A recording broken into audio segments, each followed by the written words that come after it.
Okay. Oh my God. On Toyotas, you can actually put the jack stand right on the frame because it's not a garbage rusty Nissan.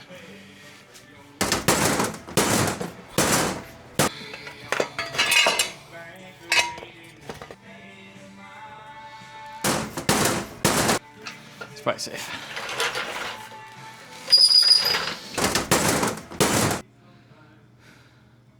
Whew! It's fucking cold. Let's see. That looks pretty good. Alright. Today, we are under the car. We are going to be taking out the stock fuel line, and we're going to be replacing it with this. This is 1/2-inch stainless steel tubing. That equates to about -8, if anyone cares. We will be bending it under the car from the firewall to the gas tank to get the fuel from the pump to the rail.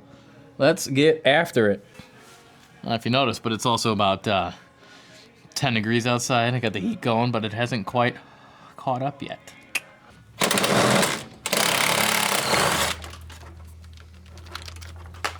The tools are so cold, it hardly wants to work.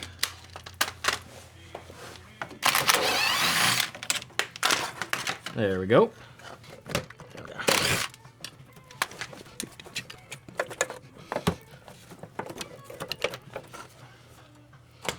And we're gonna mangle this so that I don't have the option of just sticking it back in like a smart person. That's exactly what we're gonna do.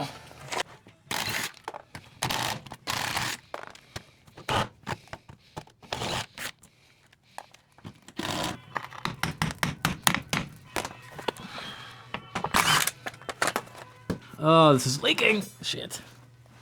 Still some gas in that one, I guess. Oh boy. I wonder if I should turn the heater off. It'd probably be alright. So I was trying to avoid that. I didn't want to leak fuel all over the ground. I figured there's still some fuel in that line because I had it pinched with a vice grip, even though the tank is sitting right there. So basically, I'm just gonna start cutting it out because that'd make my life easier. I just didn't want to do that before. Oh, that's perfect. All right, so fuck them.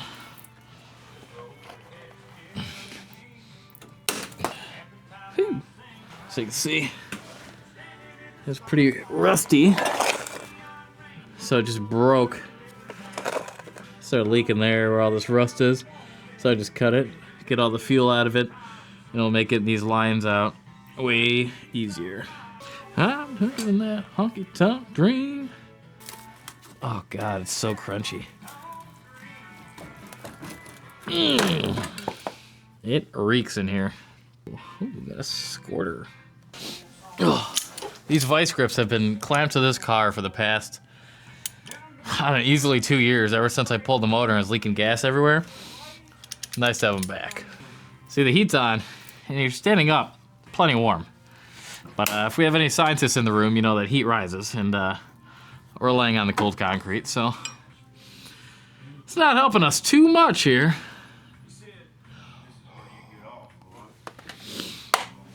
Look at this. You can't buy this kind of shit. Made this little wedge, tiny guy, so I could put the camera on it, angle it up so it's not just pointing at the floor. Such a craftsman woodworker I am. There we go. Boy. Hey. Let's see if we can get covered in gas. Okay. Alright, success.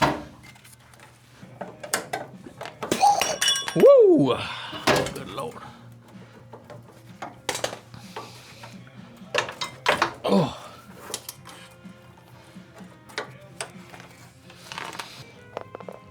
Oh, please don't blast in my eye. Ooh.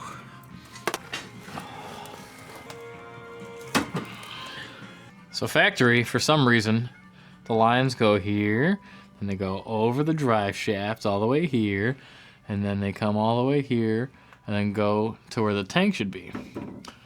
Well, I don't really understand why it didn't really come here. Just follow this frame rail up and then go to the same spot. So that's how I'm gonna route my line. This is a constant stream of fuel. I don't even have a tank in the car. It's just the stench in here, the fumes, off the charts.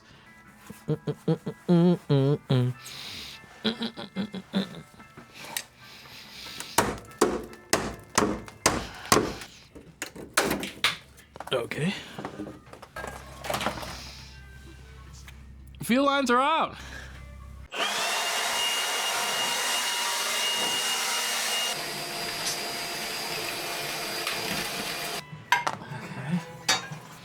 I want the fuel line to basically end right here at the bottom of the firewall. So we're just gonna kind of start guessing. I'll put arc here. It's gonna say like 30 degrees.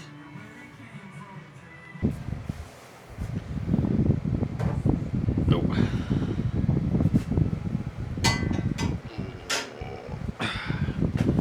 About 30 degrees. That'll be our first bend. Snake this thing in here. Okay, that's pretty much perfect. Right up the firewall where I want it. And then that means right here. So what we're gonna do, we'll try to match this factory shit over here. Bend around the frame rail and then over. We'll try it. See what happens. Worst case scenario, I'll just cut it out and do it again.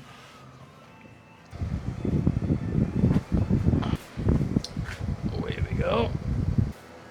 And we just kind of gotta, well, we don't have to guess, but we're gonna guess because I don't really know a better way of doing it.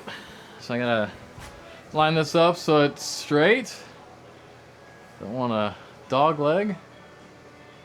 Okay. So I'm gonna bend the offset into that.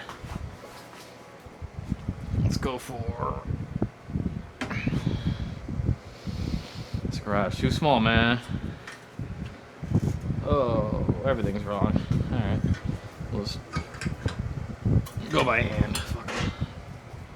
So we'll probably bend.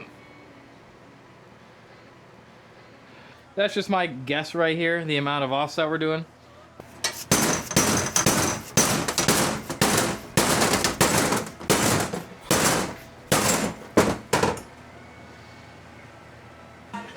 Friday night fever.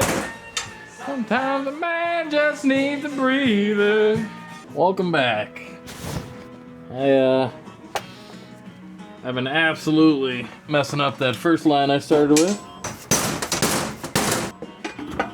So we started working from the back with this other piece of stainless I got. And we'll try to meet it in the middle, basically. And hopefully I can fuck it. We'll see. So after much tweakage, here we go. It pretty much fits perfect. So the subframe kind of comes right here. So it's nice and tight to the body up in here. This here,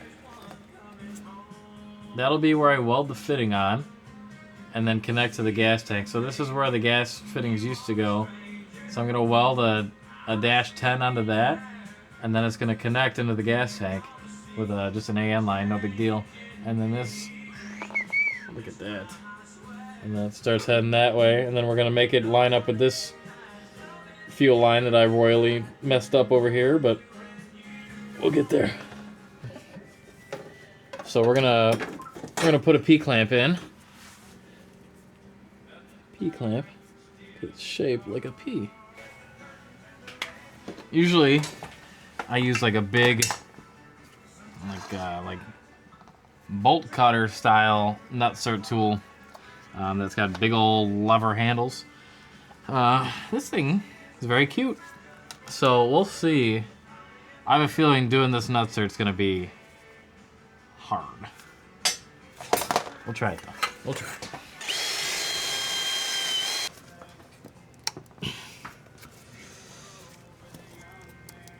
Oh, okay. Wasn't too bad. Oh yeah. So now we got our threaded hole. Shadow. That's our threaded hole. It's a nutsert. Is this our?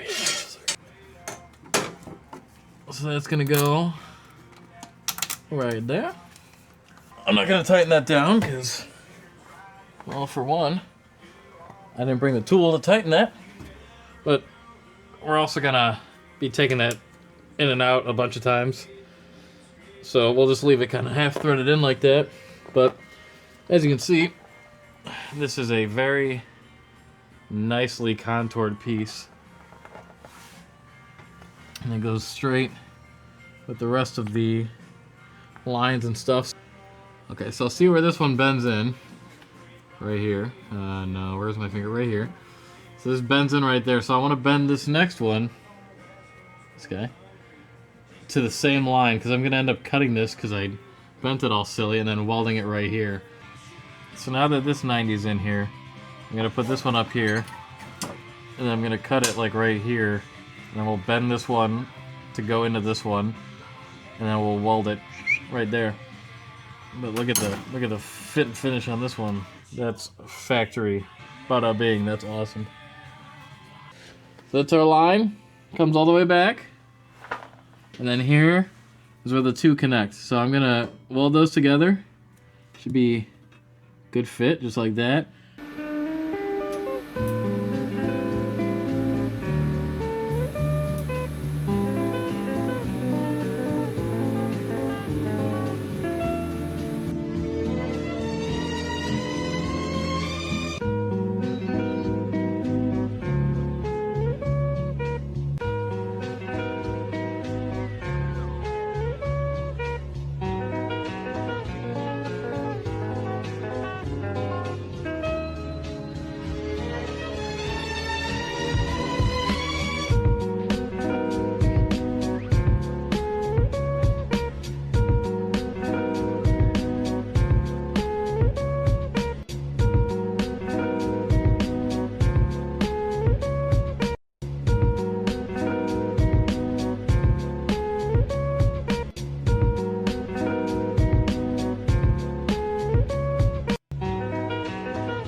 I'll try to show you guys in one shot so you can see the fitting up there. That's where I'm going to connect the fuel lines to. And then it works its way down right into the stock bracket, into that stock bracket. And then it follows, don't mind my scooting, it follows the stock brake lines just as it would have. Tucks right back up, nice and, love the pinch weld and stuff. And then goes up, contours the body, goes all the way up there. So now we get to connect. Here's our fuel fitting from the feed line we just made. So we get to connect that into here.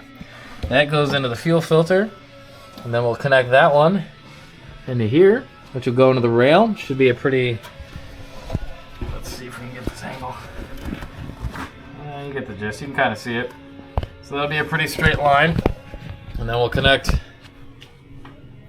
the back of the rail down to wherever we put the regulator. So I'd like to hide the regulator down here somewhere. You can see the nice bracket I made for the fuel filter. It's hot. Hot money. Look at that. I'd like to put the regulator down here somewhere so it's clean and out of the way. I've been kind of not mounting anything to the firewall or the strut towers or anything like that. We might get lazy and just put it right here, which would be super easy. But I'd really like to tuck it under there on the engine somehow. So we'll see what I end up doing here. But let's make these lines, shall we? So I highly recommend getting you some of these AN vice blocks. There's plenty of companies that make them. These are Vibrant ones, I believe. But they will save you a lot of headache, a lot of scratch fittings. Work really good. We'll slap them in there. They got magnets. So I got, this is -10 E85 rated. Let's see, E85 race hose. This is what I'm going to use for the fuel lines. We're going to start. Okay, well, the end of this is kind of mucked up. It'd be perfectly fine to run, I think, but we're just going to cut a new end just to be safe. So I got these cutters. They're good for AN. They're definitely not Chinese by any means. There's name brands that make it, but the name brand ones were like $70 and these were like 30. So they work just as well. Yeah, it leaves a nice little end on there. So I'll take the end of the fitting, stick around there, kind of twist and push, and then what you're looking for is you're looking for the end of the hose. The end of the hose, you can see how it's butted right up to the threads on the inside. That's what you're looking to accomplish. So then at that point, you can put this into the vice jaws or your adjustable wrench or whatever you're using. And then you could take WD-40, you could take pretty much anything, oil, but basically, I don't want these threads to seize up. Aluminum on aluminum kind of gets a little gummy. It's really soft metal. So I put a little bit of anti-seize on just the threads. Okay. And a little on the end here. And a little on these threads. I'll try not to get in the hose so much. What you should do is blast a little WD-40 or something inside the hose. Just threading this in. And I'm kind of holding the hose to make sure I don't start pushing it out of the fitting from the bottom. Because if you don't do this right and it catches, it'll push the hose out, and that's not going to work. It's going to leak, it's going to blow the hose off. And then I got this fitting tightener tool from Red Horse. It's very nice, very robust. Doesn't scratch the fittings up. So you basically just tighten this on there, and you want to make sure that the fitting sits slightly lower than the tool, because the tool will start scratching this fitting or the jaws or whatever if it's sitting lower and you start cranking it in there. What I've also used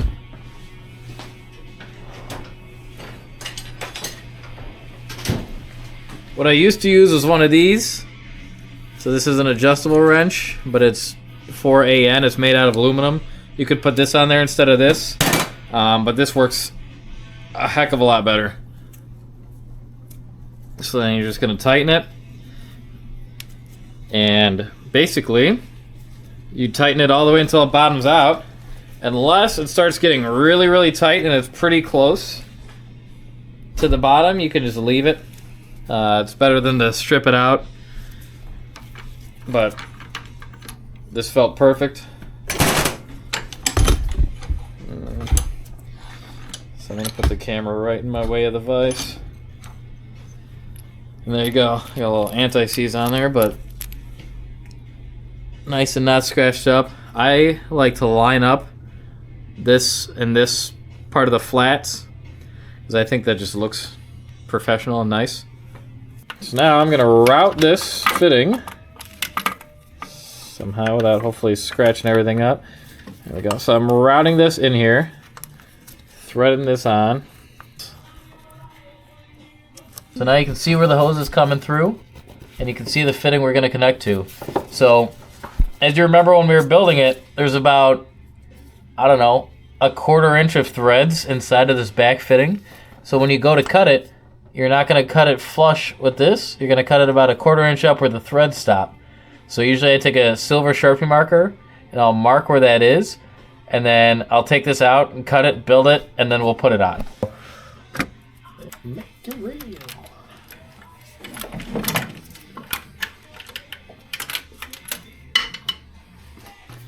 So got it out. Here's our mark. Get our cutters. Put it on the mark. Cut.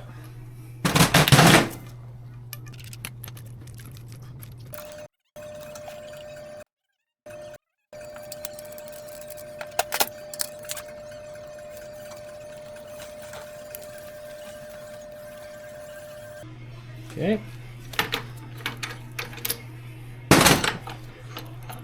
There we go.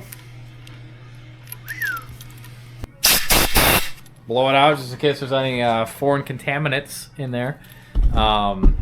Basically, you don't want any of that stuff in your fuel system, especially on this one, which is after the fuel filter. This is going straight into our injectors. So this is the last place I want stuff, and I have shavings and crap all over the place that I haven't cleaned yet. So we don't want to put that in there, that's for sure. So I just threaded that on there about halfway. Look at this. Perfect. Perfect, perfect. Look at that. That is big money right there. That almost never happens. And look at that. Everything was pre-planned for exactly this scenario. Look at how tight it is to this stud. Not quite touching though.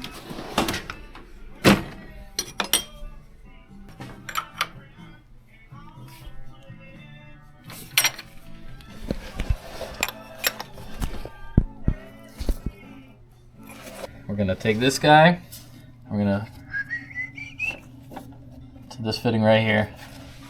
I got this fitting on there, so we're gonna figure out where to cut this. So basically, this isn't gonna be on. See how it gets shorter over here? I have to pull more, and it gets longer over here. So you want exactly halfway between both of those. So what I do is I will mark it. So I'll put it right next to the fitting. I'll mark it on the long part. Let me mark it on the long part, 1/4 inch from the end. And I'll mark it on the short part, right next to the fitting as well, right here. And what I'm going to do, I'm going to cut right between those two marks. And then that'll give us our correct length.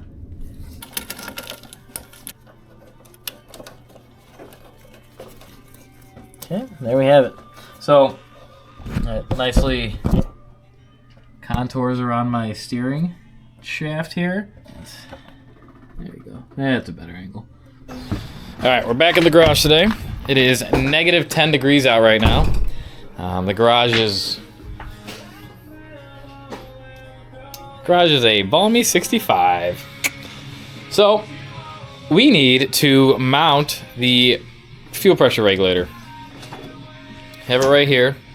I've been looking around for lots of spots to put it. There's a lot of room kind of right here, but I want to be able to get this starter out. And I also know that this starter is a lot shorter than some of the other 7M starters.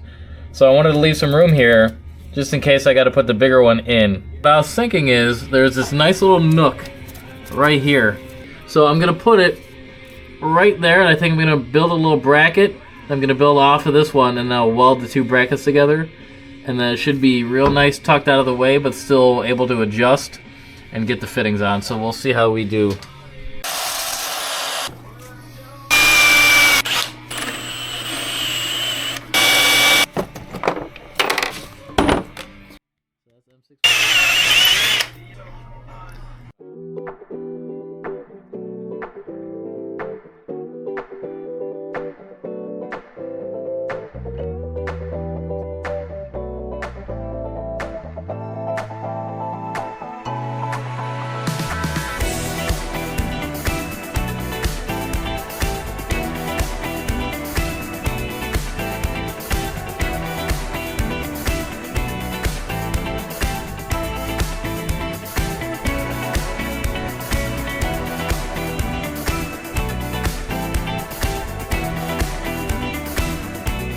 Here's our finished product here. So obviously it's just single bolt hole. So I'm gonna bolt that in there, and then I'll weld this. It'll be one bracket, so it can't spin or rotate or whatever. But this is it from the back side. Threaded in 2 bolts, easy peasy. This is just a factory regulator bracket. So let's see if it fits in the car now.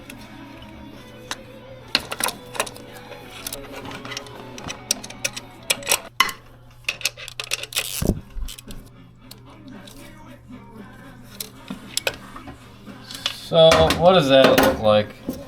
I can't even see I'm using this as a... That's obviously crooked as shit. So it'd be more like kind of has to be crooked. So there we go. So this straight fitting slides right through the back, so the line will come out this way. Plenty of room there. And then this is my -6 line. That's going to be the return, so I can come out here and go where it needs to. And then I think if you can kind of see through here, yeah, you can see it right here where my finger is.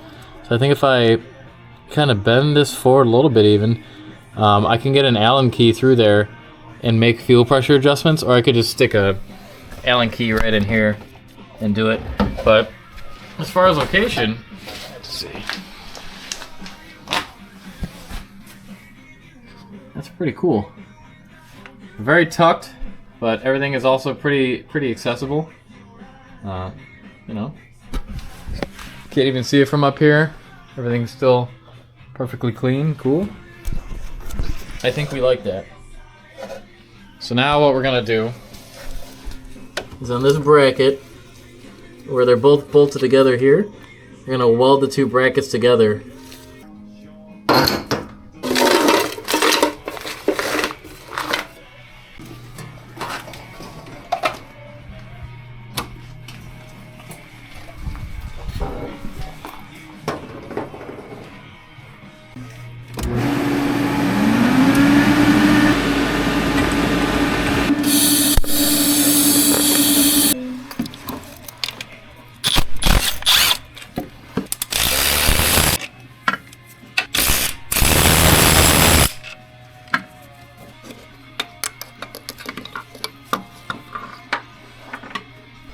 So there we have it. That was my eyes closed tack because I couldn't really see what the hell I was doing. But holes are lined up. It's in the right angle. I'm going to weld it on.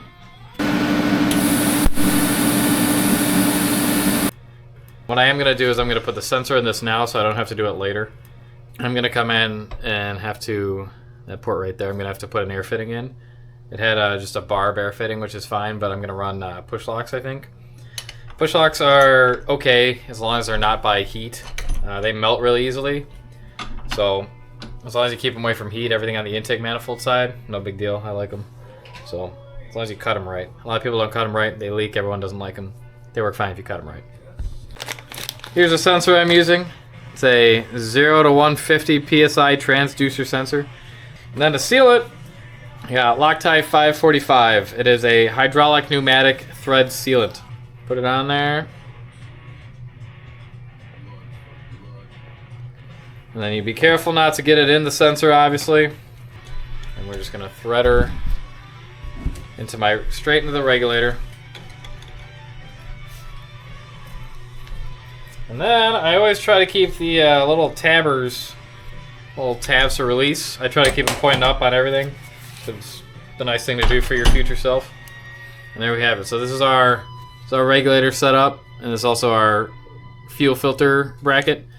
So let's get that bolted in.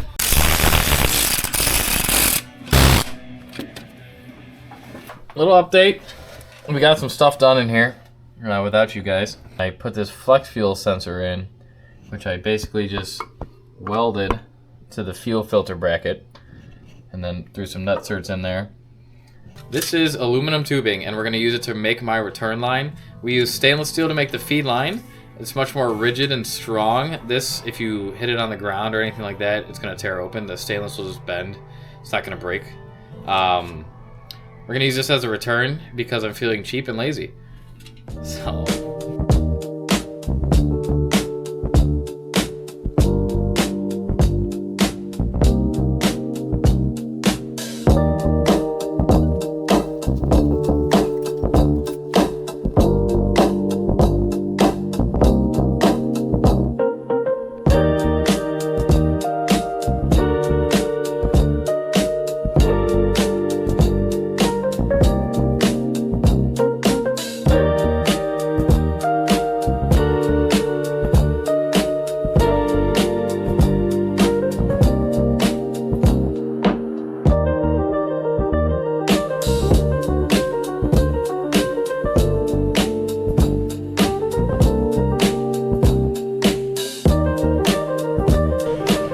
So we have our fuel lines made. This is the last piece of the puzzle as far as the fuel lines are concerned until we get to the tank.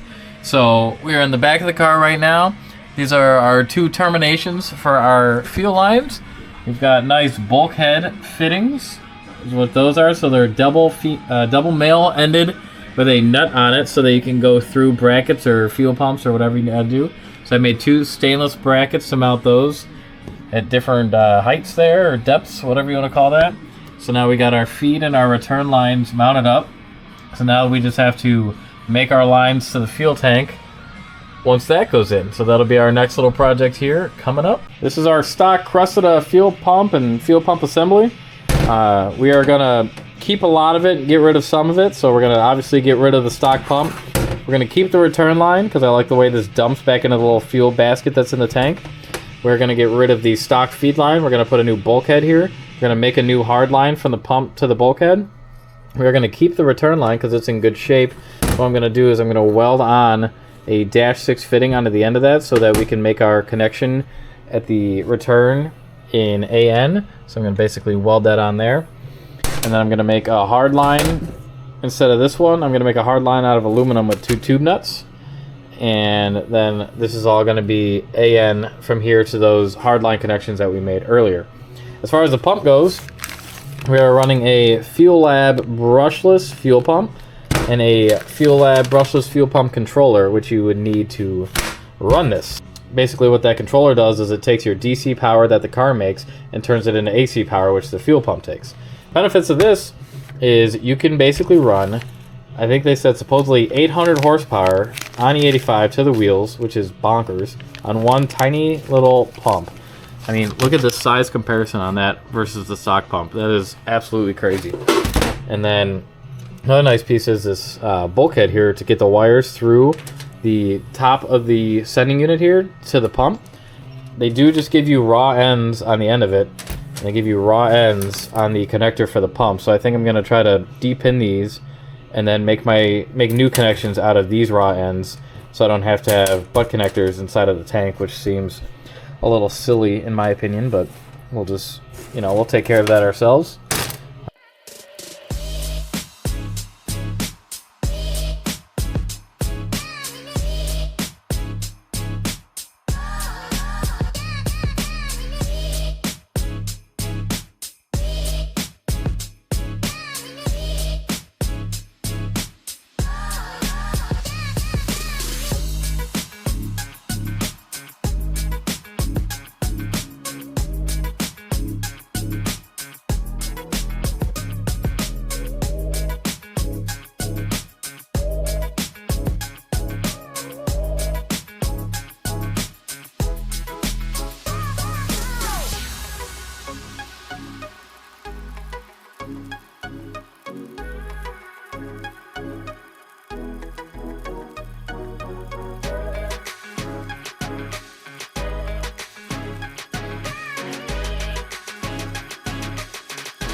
Got that welded onto our return line. It's nice that it's got this big, I'm not going to touch it, the thing's roasting. This big nut on there, so when you're tightening the AN fitting with the wrench, you can put a wrench on here and there so you're not twisting this line. So this is the finished fuel pump assembly here. So starting at the bottom, we have our brushless Fuel Lab fuel pump, and we have our hard line that we made to the bulkhead fitting. This is the feed line, obviously. The bulkhead fitting goes to an AN line, which is just long right now. We're going to make the rest of it in car, but we're not going to be able to get to this once it's in the car. So right now I just have it tightened up on this bulkhead, and then we'll we'll make the line later. Then over here we got our wiring bulkhead, so that goes through the top of the sending unit here, tightens down on the inside, and then the wires go straight to the fuel pump. And then we have our return fitting, so we welded a -6 stainless weld-on bung to the end of this return line, so we're going to make that line in car as well, but I should be able to reach that one once it's in car. And then finally we have our vent. That's just factory deal, didn't touch that at all. So basically we had to modify the bottom of the bracket a little bit to fit this filter, and we just hose clamped the pump straight into the sending unit here, and then you know, we got a line and that's it. And then here's where the return dumps out. So it dumps out right into the little basket inside of the fuel tank that kind of keeps the fuel from sloshing around. But this is ready to go in the tank.